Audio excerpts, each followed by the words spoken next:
we're in Route 66, day 155, our journey through the Bible. We're getting into Job and some of the conversations that he has with his friends. Job has suffered a lot, and they're trying to figure out suffering. And you know, that has been a big question down through the ages. Why do the righteous suffer? Why do bad things happen to good people? And this book of Job doesn't have an answer for it, but it does have a workaround. And so we begin to journey through there. Chapter 12, 13, and 14, we're going to read today. It's all about Job, Job's answer. Job is going to talk a little bit.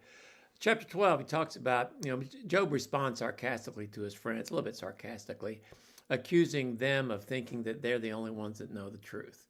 And Job basically says, I know what you know. In other words, you're not telling me anything new. And it is true. They're telling him the truth, and Job knows that.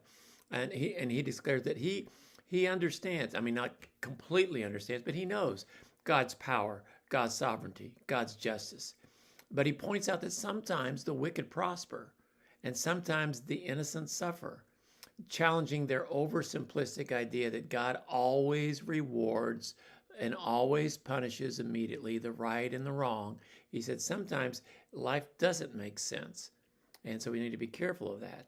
And in chapter 13, he says, I want to speak to God. He's talked to his friends, and his friends aren't giving him any comfort. They came to comfort him, but they're not giving him any comfort.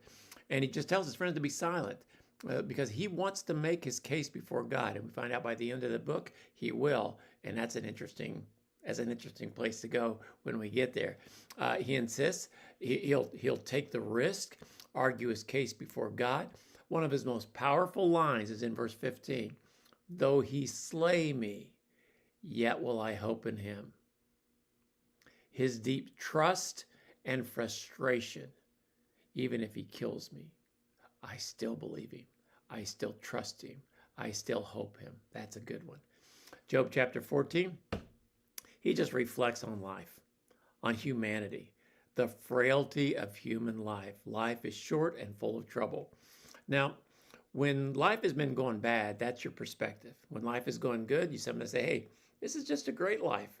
But Job has been going through some really hard times. So at this point in his life, he has a very down, depressed, pessimistic view of life. Short, full of trouble, and quickly ends. He longs for release from his suffering.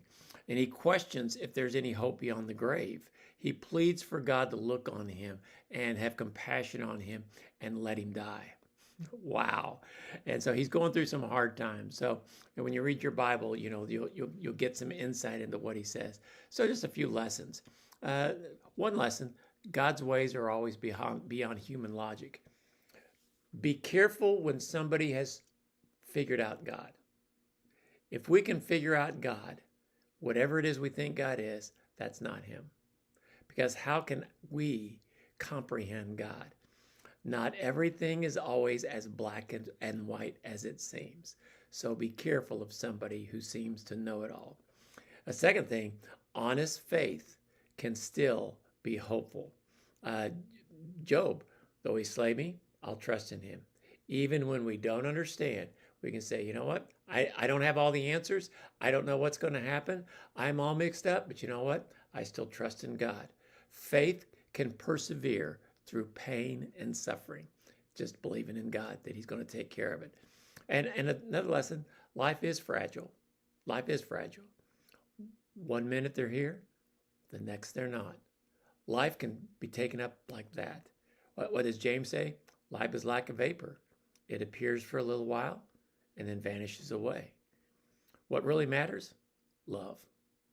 Take the moment you have now and love the people you're with now. Don't wait for tomorrow or next week or next year. Don't sit on your phone while you've got somebody that you love right next to you. Just love the people that you're with now. That's important because life is so fragile. 1 minute it's here, 1 minute it's gone. God bless you.